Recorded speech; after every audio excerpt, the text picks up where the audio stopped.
Welcome to week 6/week 7 video. The reason this video is combined, both 6 and 7, is because of the Thanksgiving holiday. I hope everyone had a nice, restful break and you enjoyed some good food with family and friends. Now, I want to stress the importance of recognizing where you are in the semester. This is technically week 7, and next week is week 8 of an 8-week course. So far, we have already turned in essays 1 and 2. We have also turned in all of our journals except for 2. Journal 9 is due tomorrow, Tuesday, November 29th. And Journal 10 is due Thursday, December 1st. Keep in mind that the journals 7, 8, 9, and 10 can be used in your essay. I'm giving you permission to use any of your material from 7, 8, 9, or 10 journal in your essay 3. However, I also want you to keep in mind that they shouldn't just be extra paragraphs that you stick in here or there. They should all be following that same thesis. They should all be trying to prove that same claim for that third essay. If you notice, under our quizzes, we have already turned in quiz 1, 2, and 3. And quiz 4 is due this Friday, December 2nd. And quiz 5 is due next Friday, December 9th. As far as discussion boards go, we should be on the week of overall themes of hand to mouth. And next week we will be writing about symbolism in hand to mouth. I also want to remind you guys that your journals and your discussion boards can be turned in late. If you have not turned in some of your journals or some of your discussion boards, whether that's the original post from yourself or a reply to a peer's post, you can still turn those in all the way up until the last day, which is December 9th. So, we will not be having a test or final exam in this class. The main thing that you need to worry about from this time moving forward is essay 3. Keep in mind that quizzes are not allowed to be submitted late, and essays are not allowed to be submitted late.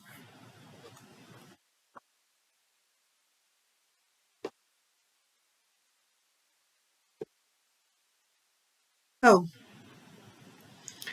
let's talk about essay 3. For essay 3, your prompt tells you to write an argumentative essay of 4 to 5 pages, arguing for or against the U.S. implementing a universal basic income, while using your best grammar and APA 7th edition formatting.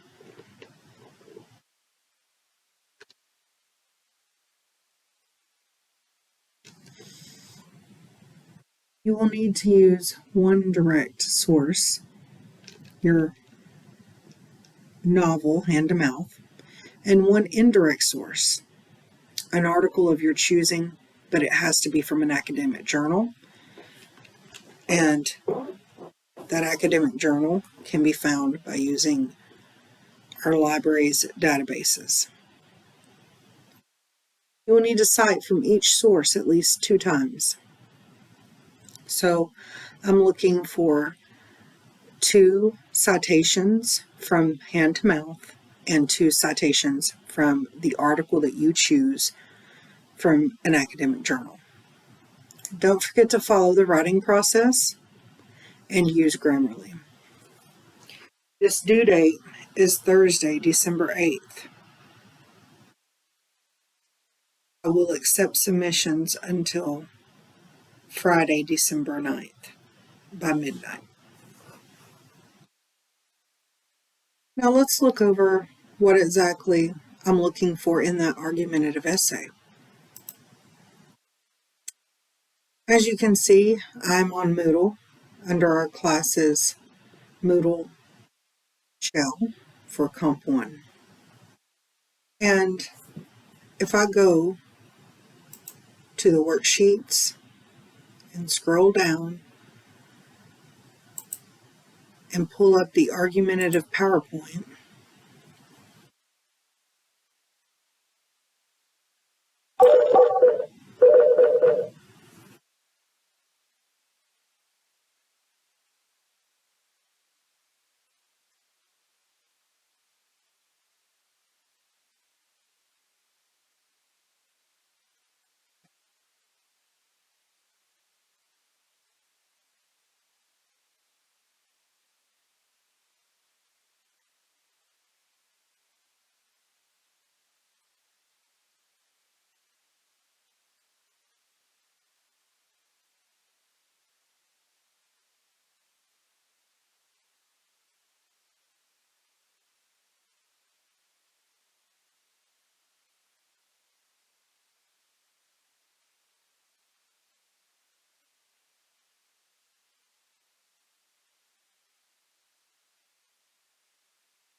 so starting our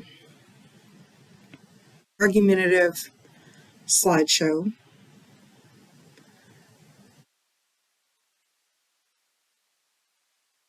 you can begin by watching this.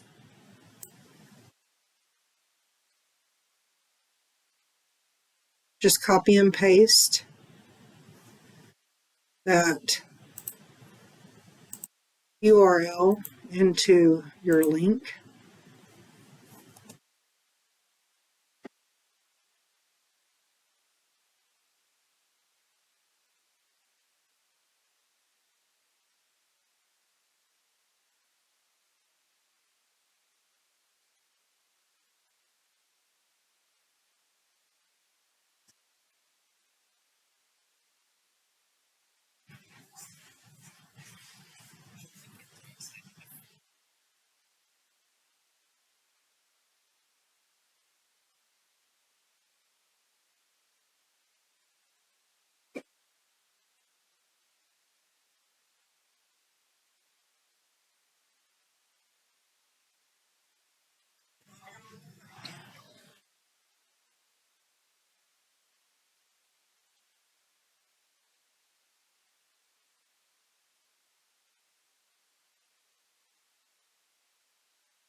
So once you've watched the YouTube video, continue through Argumentative Writing PowerPoint. So what is argumentative writing? Argumentative writing includes an introduction with a claim, evidence, a counterclaim, rebuttal, and closing.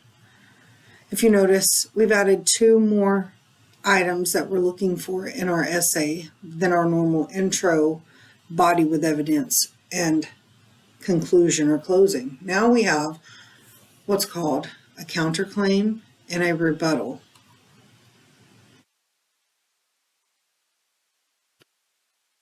What is an argument? Well, simply put, it means expressing a point of view on a subject and supporting it with evidence, picking a side and telling why you chose it. In academic writing, an argument is usually a main idea, often called a claim or a thesis statement, backed up with evidence that supports the idea. So in our introduction, we have talked about all the elements that we want to find in an introduction. For an argumentative paper, we want to make sure that in our introduction, when we are writing our thesis statement, that we are writing a claim, meaning that our thesis statement must claim one side or the other in the argument. So if you look over at the picture, we have claim plus evidence plus reasoning equals explanation. Claim plus evidence plus reasoning equals explanation. What is a claim? What do you know? So what's your argument? Are you for or against? And how do you know that? Why are you for or against? In reasoning, why does your evidence support your claim?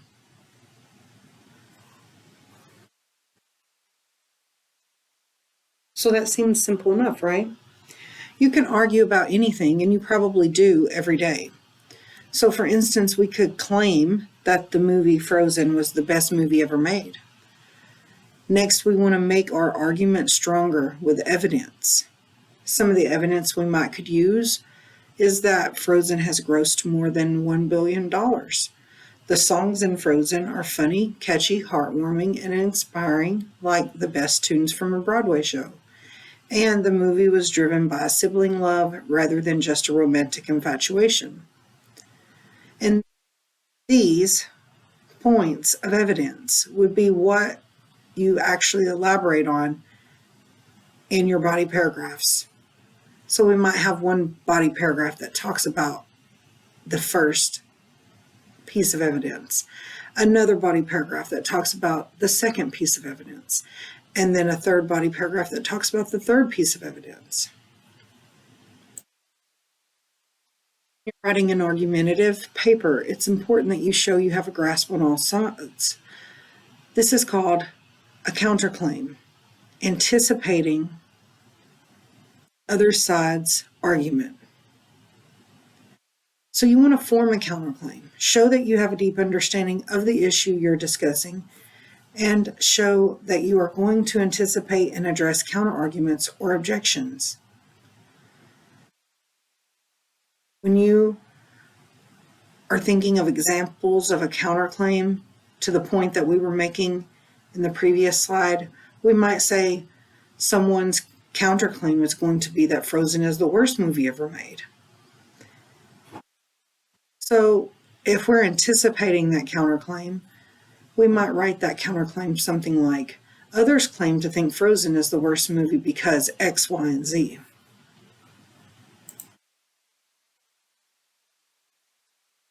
You have your counterclaim. Next, you're going to consider how you will respond to the counterclaim or counterclaims. You're going to rebuttal. Rebuttal just means your response to the counterclaim. So number 1, will you concede that your opponent has a point, but explain why your audience should nonetheless accept your argument? Or will you reject the counterclaim and explain why it is a mistake? For a rebuttal, no matter how you choose to respond, you will want to leave your reader with a sense that your argument is stronger than the opposing arguments. A rebuttal to our previous counterclaim of Frozen is the worst movie ever because of X, Y, and Z, our rebuttal might sound something like this. Many critics believe that Frozen is the worst movie ever because it shows a weak female lead that succumbs to being rescued by a male, just like every other Disney movie. This, however, is wrong. The story keeps the audience engaged because it subverts expected tropes and stereotypes over and over. Psychologist Erica Wells states, "It's the furthest thing from a typical princess movie. The handsome prince is evil. The person with the magical powers is good." It spins Disney on its head. It also, unlike prior Disney films, aces the BD test. Not only are both leads female, but they certainly talk about things other than men. It is the women, in fact, not the men, who save the day repeatedly, and a selfless act of sacrifice, rather than a kiss of true love that ends up winning.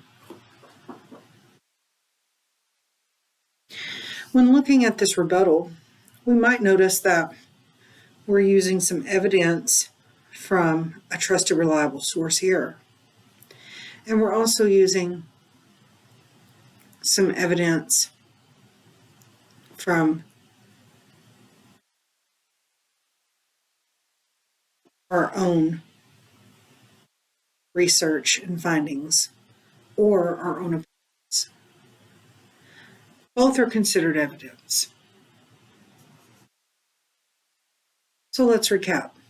Argumentative writing should include introduction with a claim, evidence, counterclaim, rebuttal, and a closing statement. Why is all this important? It's all the time. We at least want to look like we know what we're talking about. Also, this is not the last time you'll be writing an argumentative essay.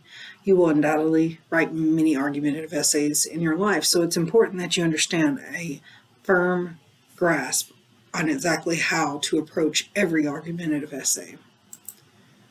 So let's look at some bad examples. Where else can we find them but Facebook, of course? So in our screenshot from Facebook, we see that Shervon states that the Titanic is fake. She says, "I think Titanic is fake because how do they record it when they are all dying?" So what is the evidence? They couldn't record it because they were all dying in the water at the time. So it must be fake. What happens? Her evidence isn't strong enough and blatantly just not true. So someone called her out. Angelica down here says, "It's a remake of what actually happened, isn't it?" And then Shervon says, "So the people in the movie aren't alive?" Question mark. Presented with evidence, counterclaim, she begins to doubt her own claim.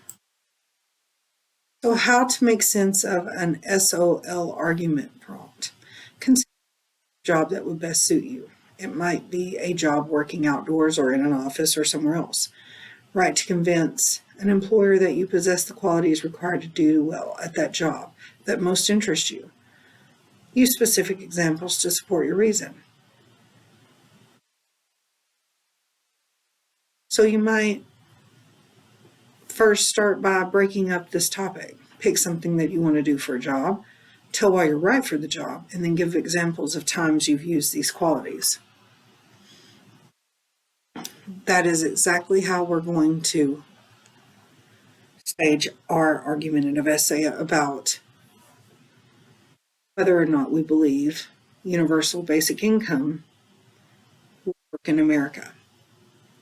We're going to break it up. We're going to analyze it. And once we understand how all of its parts work together as a whole, then we can come up with our claim, whether we are for or against it. So you want to make sure you start with your evidence, decide your position, and then stake a claim in your introduction. That up with some evidence proving your claim, and then you'll present a counterclaim. And then you will give a rebuttal to that counterclaim. And you'll close with your strongest arguments. Any questions?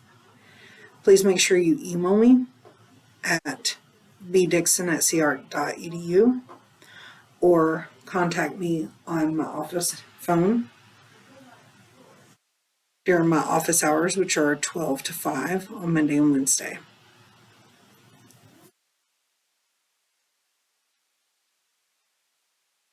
So now that we've went over our argumentative PowerPoint, I do want to point out that our next quiz, which is due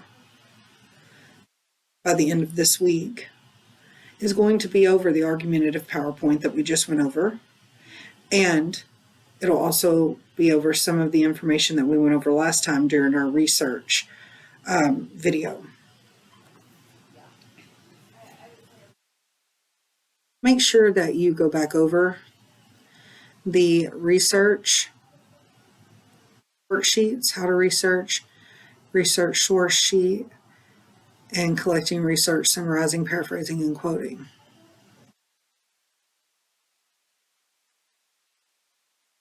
And the argumentative PowerPoint one more time before you take that quiz. So hopefully you've got a good understanding of what you need to get started with this argumentative paper. One thing that I would like everyone to do, if they have the ability to do so, is watch a movie. It's a documentary on universal income, and you can find it on Prime Video, entitled Free Lunch Society. And this really breaks down what the universal basic income is, how different countries have tried it out, and whether that was successful or not in those countries. It's a good idea to watch it if you are unsure of exactly what universal basic income is, or how that might look in the real world. Our book, Hand to Mouth, references universal basic income and talks a little bit about it. But to be able to write a good argumentative paper, it's important that you have a grasp understanding of what exactly universal basic income is. So even if you don't watch the documentary, which I think is a pretty good way of learning about that subject, you want to make sure you do some research into what exactly it is, and make sure you're using reliable, credible sources while you're doing this research so that you can use that information in your paper. And then you make a decision on whether you are for or against the U.S. implementing universal basic income for its citizens. And you're going to back that up with evidence that you found in your research and your own opinions. You want to make sure that you stake some counterclaims in your paper and rebuttals to those counterclaims. So I would begin this paper by immediately doing some research and finding some credible sources that I could use to help me talk about universal basic income. And then once I have a pretty good understanding of why I am for or against universal basic income, I would begin with my brainstorming, outlining, and writing that rough draft. For next week, we're going to be doing a peer review on Wednesday. I'm going to ask for you to send some of your rough drafts in to me through email, and that way you can participate in the rough draft peer review process. But you must have those rough draft peer reviews completed by Friday, and I will need your paper by Wednesday night at midnight so that I can pass that on to your peers. That you have a good understanding of what you're about to do with this argumentative paper, and if you don't, please make sure you email me or call me during office hours. Have a good day.